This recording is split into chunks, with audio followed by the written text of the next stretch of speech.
Τι δυσκολίες αντιμετωπίζει ένας πρώην κρατούμενος όταν αποφυλακίζεται? Συνεχίζει να τιμωρείται και μετά την έκτηση της ποινής του?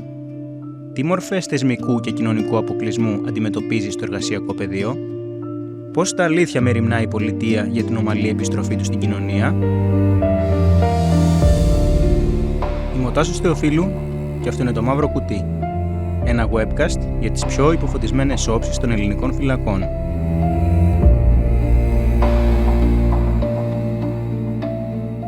Ο Κώστας Γουρνάς, πρώην κρατούμενος, η Ελίζα Τριανταφύλου, δημοσιογράφος στο Inside Story, ο Νίκος Αρμένης, διευθυντής δομών εκπαίδευσης γυναικείων φυλακών Θήβας, και η Άννα Κασάπογλου, εγκληματολόγος και μεταδιδακτορική ερευνήτρια, μας μιλάνε για τη ζωή μετά τη φυλακή.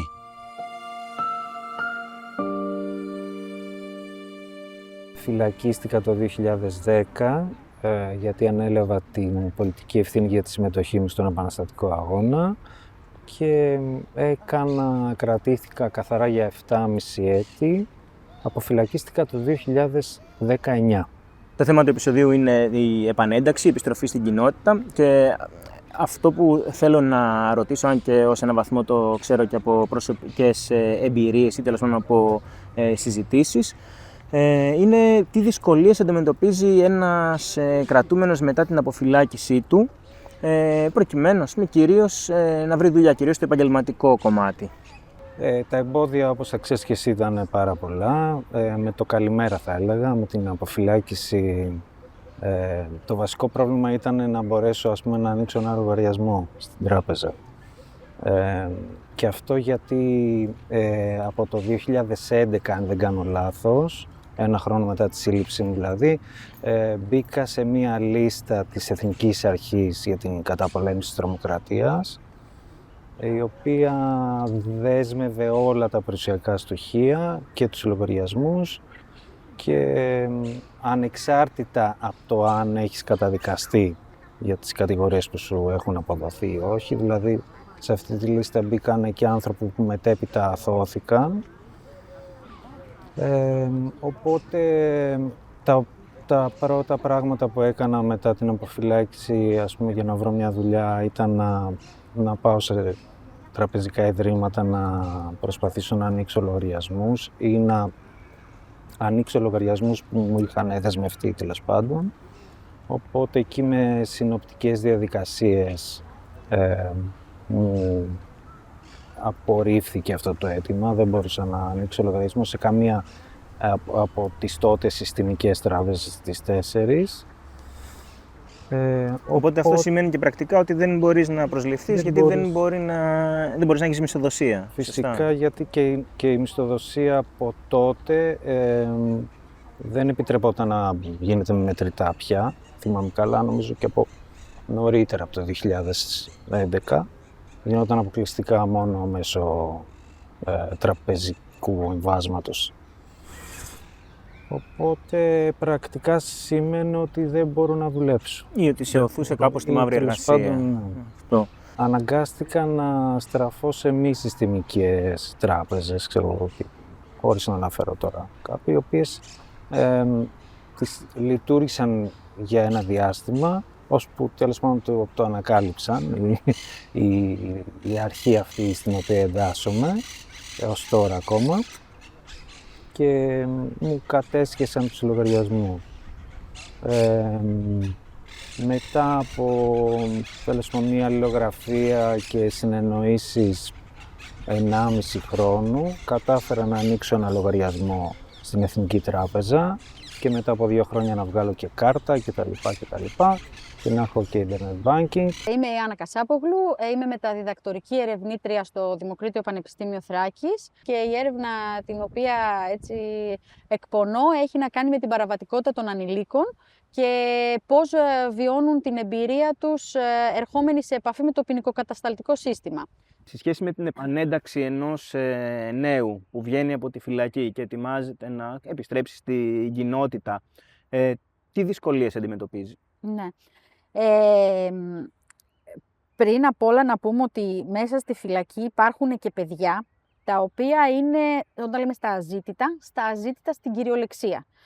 Και δεν είναι λίγα αυτά τα παιδιά. Δηλαδή υπάρχουν παιδιά τα οποία δεν τα αναζητά κανείς, μπορεί να μην γνωρίζουν το όνομα της μητέρας τους, να έχουν θέμα με τα χαρτιά τους, οπότε με το που θα είναι να αποφυλακιστούν δεν υπάρχει κάποιος να τα παραλάβει. Ως ανηλίκους πρέπει κάποιος να τους παραλάβει και δεν υπάρχει. Κάτι άλλο που επίσης μπορεί να συναντήσει κανείς, και αυτό μου το είπανε κυρίως στο Ίδρυμα Αγωγής, ότι μπορεί ένα παιδί να το προετοιμάζουν να αποφυλακιστεί, να παίρνουν τους γονείς και ο γονιός να του λέει δεν μπορώ να έρθω τώρα, οπότε υπάρχει ένα θέμα λίγο γενικότερα με το. Γι' αυτό λέω ότι θα πρέπει να υπάρχει ένα σύστημα παιδικής προστασίας πραγματικής και όχι αυτό που συμβαίνει στην Ελλάδα με την παιδική προστασία, όπου να δει τι θα γίνει και με αυτά τα παιδιά. Λέγομαι Νίκος Αρμένης, είμαι Διευθυντής Δομών Εκπαίδευσης και Κατάρτισης στο Σοφρονιστικό Κατάστημα Γυναικών στον Ελαιώνα της Θήβας. Από το 2019 βρίσκομαι στις γυναίκες. Από το 2001 μέχρι το 2019 ήμουνα δάσκαλος στο Δημοτικό Σχολείο του Αυλώνα, από το 2004 ως προϊστάμενος εκεί. Και από το 2019, όπως σου είπα, στον Ελαιώνα στις γυναίκες. Αυτό που παρατηρούμε είναι ότι στις γυναικείες φυλακές έχουμε μία άλλη χαρτογράφηση, ένα άλλο DNA φυλακής. Και αυτό έχει να κάνει κυρίως με τη γυναίκα κρατούμενη, η οποία υπόκειται ουσιαστικά σε έναν διπλό εγκλισμό και σε μια διπλή προσπάθεια σε σχέση με τον άντρα στην πορεία να ενσωματωθεί στην κοινωνία. Γιατί μια γυναίκα στη φυλακή σημαίνει απριόρι ότι έχει διαλυθεί και η οικογένειά της. Και σε ακόμα χειρότερη περίσταση έχει φάει ένα τεράστιο άκυρο από την οικογένειά της. Πράγμα που δεν συμβαίνει τόσο έντονα στους άντρες. Αυτή η γυναίκα λοιπόν όταν θα βγει στην κοινωνία πρέπει πρώτα να υφάνει ξανά τον ιστό της οικογένειάς της, αν γίνει αποδεκτή από αυτήν, και αφού το κάνει αυτό, να στήσει ξανά την οικογένεια, δηλαδή με λίγα λόγια, να κερδίσει σε δεύτερη φάση την κοινωνία και τη δική της ζωή. Αυτό είναι το κομμάτι το μετά. Το κομμάτι το κατά τη διάρκεια του εγκλισμού της, οι γυναικείες φυλακές ως κτίριο, ως υπόσταση, δεν φτιάχτηκαν για να γίνουν φυλακές. Η ύπαρξη μόνο ουσιαστικά μίας γυναικείας φυλακής ουσιαστικά στερεί από τη γυναίκα η οποία είναι μακριά, είτε είναι Ελληνίδα είτε είναι ξένη, στερεί τη δυνατότητα να έχει επισκεπτήριο. Αν περάσεις για παράδειγμα από τη φυλακή μας απ' έξω σε ημέρες επισκεπτηρίου, θα δεις το πολύ 1, 2, 3 αυτοκίνητα. Με λένε Ελίζα Τριανταφύλλου, είμαι δημοσιογράφος στο Inside Story και πρόσφατα γράψαμε ένα θέμα για ένα μεγάλο πρόγραμμα που έτρεξε εκπαίδευσης και κατάρτισης που έτρεξε στις ελληνικές φυλακές με αμφίβολα αποτελέσματα.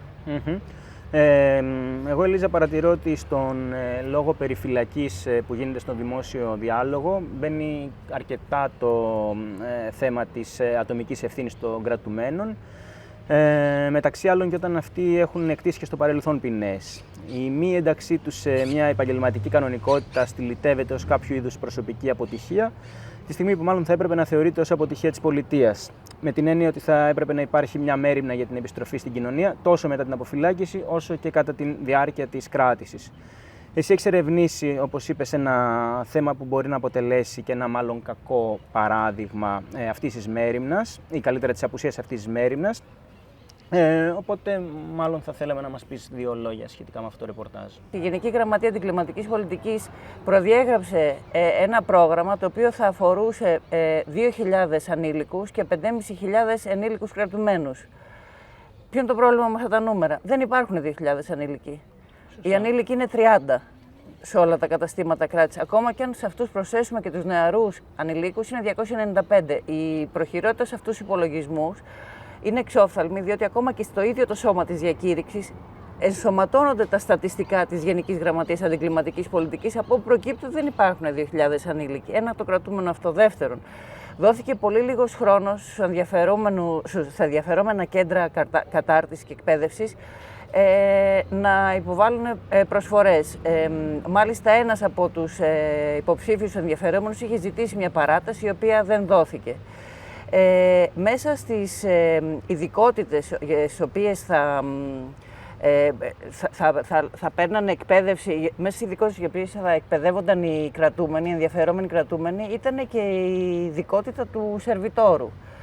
Εδώ υπάρχει το εξής τρελό κατά την άποψή μου. Για να γίνει σερβιτόρος σε μπαρ και σε κέντρα νυχτερινής διασκέδασης, γενικά όπου έχουν άδεια πώλησης αλκοολούχων ποτών, έτσι, πρέπει να έχεις, να προσκομίσεις ποινικό μητρό δικαστικής χρήσης. Εν ολίγης, δεν πρέπει να έχεις καταδικαστεί για ένα σωρό αδικήματα, για τα οποία οι περισσότεροι κρατούμενοι αυτή τη στιγμή είναι στις φυλακές. Άλλες δυσκολίες που είχα ήταν γιατί τέλος πάντων δεν μπόρεσα να έχω μια... αυτά τα χρόνια που είναι τα 7 χρόνια που βρίσκομαι εκτός φυλακής, δεν μπόρεσα να έχω μια δουλειά, μια μόνιμη δουλειά, ας το πω έτσι. Οπότε αναζήτησα και άλλες δουλειές, όπως για παράδειγμα στις πλατφόρμες που κάνουν διανομή. Σε μία από τις 2 πλατφόρμες ζητούσε ποινικό μητρό, που τέλος πάντων είναι κάτι που ένα μεγάλο πια ποσοστό εργαζομένων σαν δεύτερη δουλειά το κάνει. Ούτε και εκεί πέρα μπορούσα να έχω πρόσβαση. Δεν μπορούσα επίσης λόγω του 187, όχι ούτε καν του 187α, το 187, να έχω πρόσβαση στο να ανοίξω άδεια για ταξί. Να σημειώσουμε, να σε διακόψω για να εξηγήσουμε ότι το 187 είναι ο νόμος περί εγκληματικών οργανώσεων, στον οποίο εμπίπτουν λόγω της καταχρηστικής εφαρμογής του περίπου το 50% ενδεχομένως των κρατουμένων, ας πούμε. Δεν είναι, αφορά μια πολύ μεγάλη μερίδα κρατουμένων, εν πάση περιπτώσει, και αποφυλακισμένων. Και ξέρεις άλλα επαγγέλματα στα οποία να υπάρχουν περιορισμοί? Γνωρίζω ότι υπάρχουν. Στην εστίαση νομίζω δεν αφορά μόνο την εγκληματική οργάνωση, αφορά και τις απλές οπλοκατοχές. Και τις απλές οπλοκατοχές, σωστά. Οπότε επίσης ισχύει περιορισμός νομίζω και για τα επαγγέλματα που σχετίζονται με την υγεία, δηλαδή οι νοσηλευτές και όλα τα σχετικά, φυσικοθεραπευτές, όλα αυτά. Πάλι με μόνη, με μόνη καταδίκη την διακεκριμένη οπλοκατοχή. Επομένως μιλάμε για μια τεράστια γκάμα κατηγοριών. Οπότε αποκλείει των πραγμάτων. Πολλοί κρατούμενοι που με τον ένα τον άλλο τρόπο φορτώνονται με αυτές τις κατηγορίες, οπότε μετά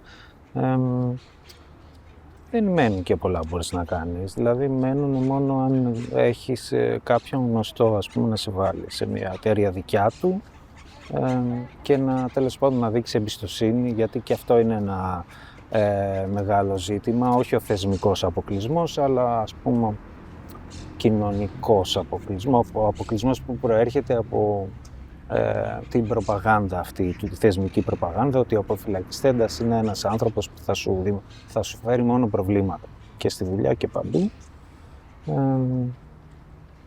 Για παράδειγμα, εγώ έχω χάσει πάρα πολλές δουλειές και μου το έχουν πει ευθέως ότι αν δεν είχες το βιογραφικό αυτό, θα σε παίρναμε σε μια πολύ καλή θέση στην εταιρεία. Αλλά τέλος πάντων, επειδή έχω επιλέξει σε όποια δουλειά πηγαίνω να το λέω εκ των προτέρων ότι είμαι αυτός και έχω αποφυλακιστεί και αυτό είναι το βιογραφικό μου, το έχω πληρώσει, ας πούμε, ενώ δεν υπάρχει πολύ, δεν είναι πολύ εύκολο να σε εμπιστευτεί ο άλλος, ας το πούμε έτσι. Και μιλάμε λοιπόν για 7.500 κρατούμενους. Αυτό είναι ένα τεράστιο ποσοστό επί των κρατουμένων, όταν τα επίπεδα γλωσσομάθειας των κρατουμένων είναι πάρα πολύ χαμηλά. Είτε είναι Έλληνες κρατούμενοι είτε αλλοδαποί. Επίσης, το ποσοστό των αλλοδαπών είναι πολύ ψηλό, αλλά ακόμα και Έλληνες κρατούμενοι δεν γνωρίζουν γραφή και ανάγνωση. Άρα, πόσα μαθαίνανε, ας πούμε, ηλεκτρονικούς υπολογιστές, πόσα μαθαίνανε ένα Word, Excel κτλ. Δηλαδή, ήταν ένα πρόγραμμα που φαινόταν ότι δεν είχε σχεδιαστεί για να απευθυνθεί στις πραγματικές ανάγκες του πληθυσμού των φυλακών. Και μάλιστα ήταν ένα πρόγραμμα το οποίο δεν θα κόστιζε και λίγο. Ο προϋπολογισμός του ήταν 24 εκατομμύρια. Είναι λεφτά τα οποία, έτσι όπως εγώ το αντιλαμβάνομαι, θα μπορούσαν πραγματικά να συμβάλλουν με ένα πολύ θετικό τρόπο για τη μελλοντική αποκατάσταση των κρατουμένων και των αποφυλακισμένων. Τελικά όμως τι έγινε? Το μεγαλύτερο μέρος αυτού του ποσού ήταν για αυτά τα προγράμματα εκπαίδευσης, ανάπτυξης δεξιοτήτων, κατάρτισης κτλ. Και ένα μέρος αυτού των χρημάτων ήταν για την προμήθεια τάμπλετς, υπολογιστών και εξοπλισμών, όπως και την διαμόρφωση αιθουσών διδασκαλίας μέσα στα καταστήματα κράτησης. Αυτό το πρόγραμμα 3 χρόνια αφότου συμβασιοποιήθηκε, δηλαδή 3 χρόνια αφότου ο ανάδοχος και αναθέτουσα αρχή υπογράψαν αυτή τη σύμβαση, βγήκε ουσιαστικά άκυρη. Αυτό που γνωρίζω και στη δικιά μου περίπτωση ίσχυσε είναι ότι οι περισσότεροι κρατούμενοι απευθύνονται σε γνωστούς γνωστών, συγγενείς για να βρουν μετά κάποια δουλειά. Και εγώ κατά κύριο λόγο αυτό έχω κάνει. Δηλαδή στρέφομαι σε γνωστούς, σε φίλους, σε πρώην συνεργάτες κτλ. Για να βρω κάποια εργασία. Και το πόσο μπορεί ένας κρατούμενος μετά την αποφυλάκησή του, τι κοινωνικό κύκλο έχει πέρα από την στενή του οικογένεια και αν, είναι βέβαια ένα ερώτημα. Γνωρίζουμε περισσότεροι κρατούμενοι αποφυλακίζονται και είναι ήδη αποκομμένοι από το κοινωνικό τους πλαίσιο και ακόμα περισσότεροι είναι έτσι οι μετανάστες κρατούμενοι οι οποίοι δεν έχουν καν στη χώρα κοινωνικό πλαίσιο. Και είναι αυτό που συζητούσαμε πριν, ότι θα έπρεπε να υπάρχει ένα πλαίσιο θεσμικό που να βοηθάει τους αποφυλακισμένους και να τους προστατεύει.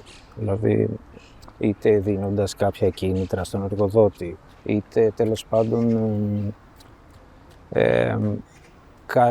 καλύπτοντας αυτό το πλαίσιο με αυτό που πραγματικά τέλος πάντων είναι ο αποφυλακισμένος. Δεν είναι τέλος πάντων ή ένα τέρας, το οποίο τέλος πάντων είναι ένας άνθρωπος που ενδεχομένως μπορεί να έχει οικογένεια ή και να μην έχει, τέλος πάντων το ίδιο είναι. Προσπαθεί να δουλέψει, να επιβιώσει. Προσπαθεί να επανενταχθεί στην κοινωνία. Τέλος πάντων αυτός ο άνθρωπος πρέπει και θεσμικά τέλος πάντων πρέπει το κράτος να μεριμνήσει ώστε να του δοθεί ευκαιρία όπως οι υπόλοιποι άνθρωποι να μπορεί να βρει μια δουλειά. Χωρίς να υπάρχει αυτός ο φόβος, χωρίς να οδηγείται μαθηματικά, γιατί στατιστικά πολύ καλά γνωρίζεις εσύ ότι οι περισσότεροι κρατούμενοι αργά ή γρήγορα θα γυρνάνε στη φυλακή γιατί αναγκάζονται από αυτό το πράγμα, την αδυναμία αυτή, ενδεχομένως να διαπράξουν πάλι κάποια αδίκη. Λειτουργεί σαν αυτοεκπληρούμενη προφητεία με έναν τρόπο.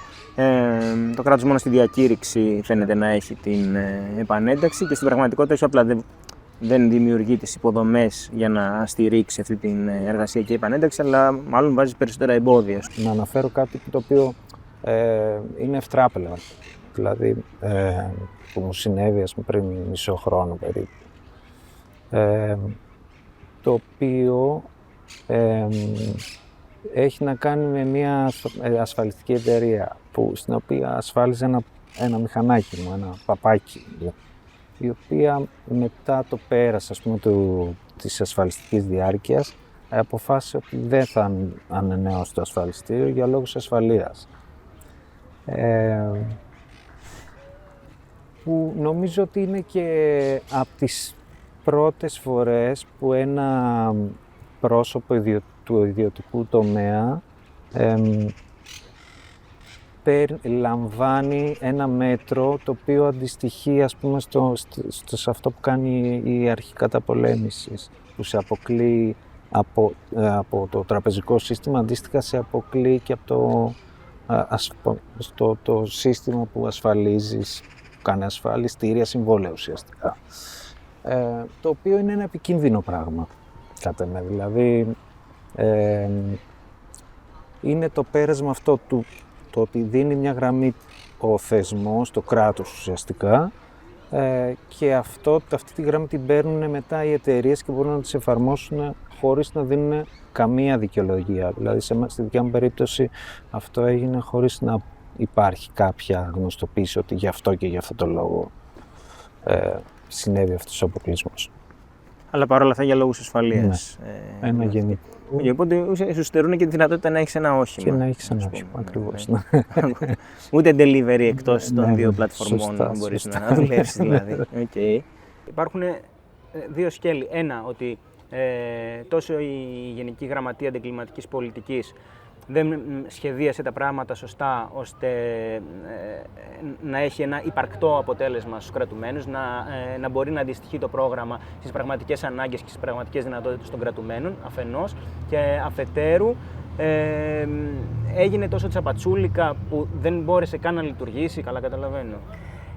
Κάποια μαθήματα γίνανε, εξοπλισμός πήγε στα καταστήματα, ακριβώς όμως επειδή εκ των υστέρων εντοπίστηκαν προβλήματα και που είχαν να κάνουν με το κείμενο της σύμβασης, αυτό που είπαμε, διαζώσει εξ αποστάσεως εκπαίδευση, δεν προβλεπόταν στην πραγματικότητα εξ αποστάσεως εκπαίδευση, τελικά όμως αυτό υπογράφηκε.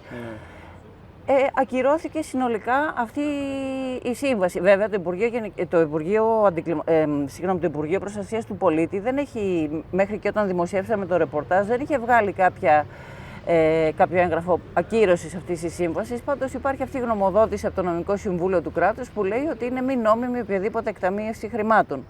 Πώς προέκυψε το νούμερο των 5.500 ενήλικων και 2.000 ανήλικων κρατουμένων από τη στιγμή που τα στατιστικά της ίδιας Γραμματείας Αντιγκληματικής Πολιτικής δεν επιβεβαιώνουν αυτούς τους τεράστιους αριθμούς για ανήλικους κρατουμένους και από τη στιγμή που ήταν ένα απίστευτα φιλόδοξο πλάνο ότι ένα 70% ουσιαστικά των κρατουμένων θα συμμετείχε σε αυτά τα προγράμματα. Η Γενική Γραμματεία Αντιγκληματικής Πολιτικής δεν μας απάντησε. Είναι 24 εκατομμύρια, τα οποία είναι ένα τεράστιο ποσό, όπως εγώ το αντιλαμβάνομαι, το οποίο πραγματικά θα μπορούσε να βοηθήσει κάποιους κρατουμένους που θέλουν και τους απασχολεί το τι θα κάνουν μετά την αποφυλάκησή τους.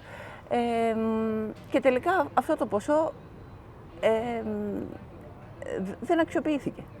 Δεν αξιοποιήθηκε.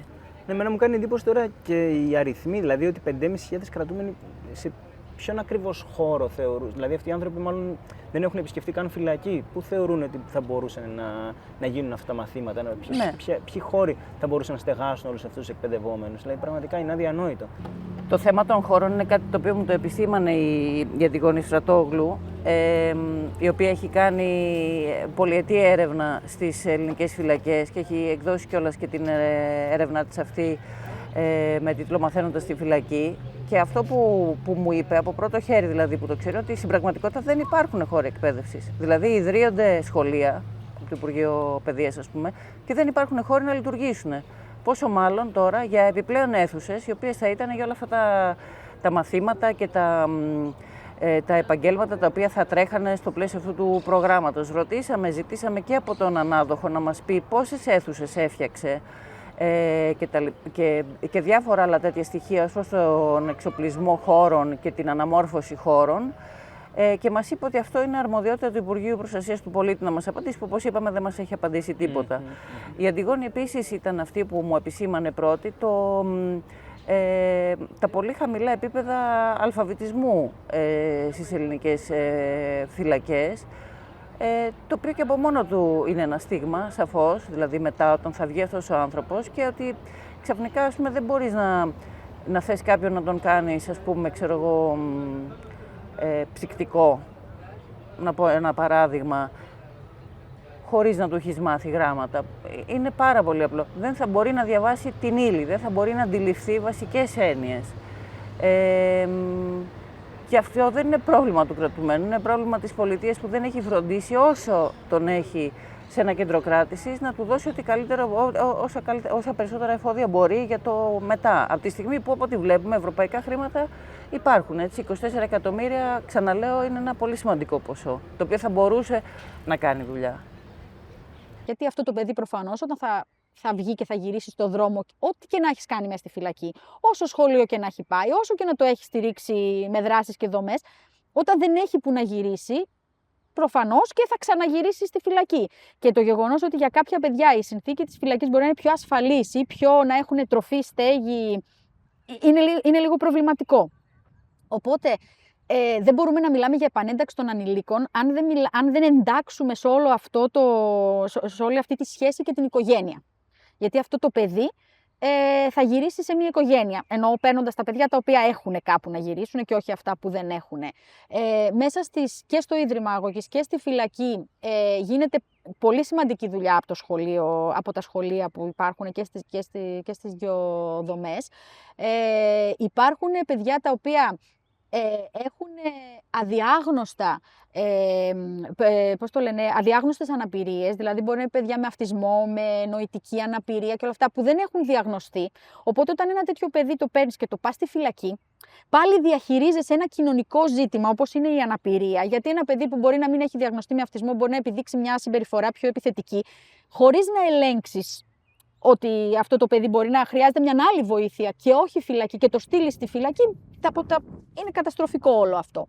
Στις φυλακές επίσης και στα σχολεία θα έπρεπε να υπάρχουν οπωσδήποτε λογοθεραπευτές και εργοθεραπευτές. Γιατί υπάρχουν πάρα πολλά παιδιά με μαθησιακές δυσκολίες, τα οποία επίσης δεν είναι διαγνωσμένα, επίσης τα οποία φτάνουν να πάνε στο σχολείο και ενώ μπορεί για παράδειγμα να έχουν απολυτήριο δημοτικού, να μην ξέρουν να γράφουν το όνομά τους. Αυτό γιατί συμβαίνει? Αυτό τώρα μπορεί να συμβαίνει, όπως είπα και πριν, είναι παιδιά που δεν είναι πολύ επιθυμητά στο σχολείο. Το ότι μπορεί να πάρουν ένα απολυτήριο κάποιες φορές, μπορεί να μην ανταποκρίνεται στην πραγματικότητα, μπορεί να σημαίνει και πάρ' να φύγεις από το κεφάλι μας, μπορεί να σημαίνει πολλά τέτοια. Παρατηρήθηκε όμως ότι ενώ στο παρελθόν τα παιδιά δεν είχαν απολυτήριο δημοτικού που κατέληγαν στη φυλακή ή στο Ίδρυμα, τώρα έχουν απολυτήριο δημοτικού, αλλά δεν σημαίνει ότι έχουν και τις γνώσεις που υποδηλώνει το ότι έχω το απολυτήριο δημοτικού. Η δουλειά που γίνεται στα σχολεία είναι εξατομικευμένη. Γιατί μπορεί ένα παιδί να είναι στην πρώτη, στην δευτέρα, στην τρίτη γυμνασίου, δεν μπορεί να ακολουθήσει την ύλη αν δεν ξέρει να γράφει ή αν δεν έχει κατακτήσει κάποια πράγματα. Γίνεται δουλειά. Αυτό που επίσης όμως αντιμετωπίζουν τα σχολεία της φυλακής είναι όταν έρχονται σε επαφή με τα σχολεία εκτός φυλακής, γιατί ένα παιδί είναι να αποφυλακιστεί και να πάει στο σχολείο που μπορεί να πήγαινε. Επίσης βρίσκουν αντιστάσεις, δηλαδή τα σχολεία δεν τα θέλουν. Όταν τελικά αναγκάζονται και τα δέχονται όμως και βλέπουν τι δουλειά έχει γίνει, κάποιες φορές επανέρχονται και λένε έχετε κάνει πολύ καλή δουλειά και όλο αυτό. Τα παιδιά στο σχολείο, δηλαδή όσα πηγαίναν στο σχολείο και μου μίλησαν, από τις 10 λέξεις οι 9 ήταν σχολείο. Ειδικά στο Ίδρυμα Αγωγής ήταν πολύ σημαντικό για τα παιδιά το σχολείο. Αυτά τα 200 χρόνια ενός θεσμού, ο οποίος είναι αποτυχημένος, τιμωρητικός, εκδικητικός, βορρά ουσιαστικά στη λαϊκή, πώς να το εκφράσω, σε αυτό που λέμε βορρά στο λαϊκισμό, βορρά στα μέσα μαζικής ενημέρωσης. Μία εύκολη παρένθεση που μπορούμε να βάλουμε μέσα στους ανθρώπους και δεν τρέχει κάστανο. Και το βλέπουμε όλο αυτό μικρόφθαλμα, χωρίς να μπορούμε να αντιληφθούμε ότι αυτοί οι άνθρωποι, βάζοντας τους μέσα εκεί, τους κάνεις πραγματικά θηρία. Και έχουν όλοι αυτοί οι άνθρωποι, σήμερα που μιλάμε, ονοματεπώνυμο και διεύθυνση. Με 13.000 ανθρώπους, αύριο αν βγουν, δώσ' τους τα πάντα και πες ότι κάνω ένα restart. Κάνε ένα κοινωνικό συμβόλαιο με τον κόσμο και πες ότι αυτούς τους ανθρώπους, ναι, θα τους έχω μια πιο ευνοϊκή μεταχείριση έναντι των υπολείπων, γιατί αυτοί οι άνθρωποι δεν θα είναι επικίνδυνοι για την υπόλοιπη κοινωνία. Γιατί δεν θα πεινάνε, δεν θα κρυώνουν, δεν θα κάνουν, δεν θα ράνουν.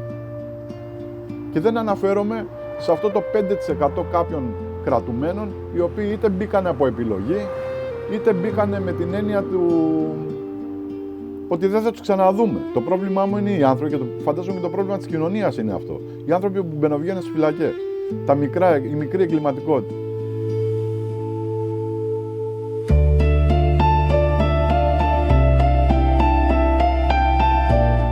Ήταν το πέμπτο από τη σειρά webcast «Το Μαύρο Κουτί», που καταπιάνεται με τις πιο υποφωτισμένες όψεις των ελληνικών φυλακών.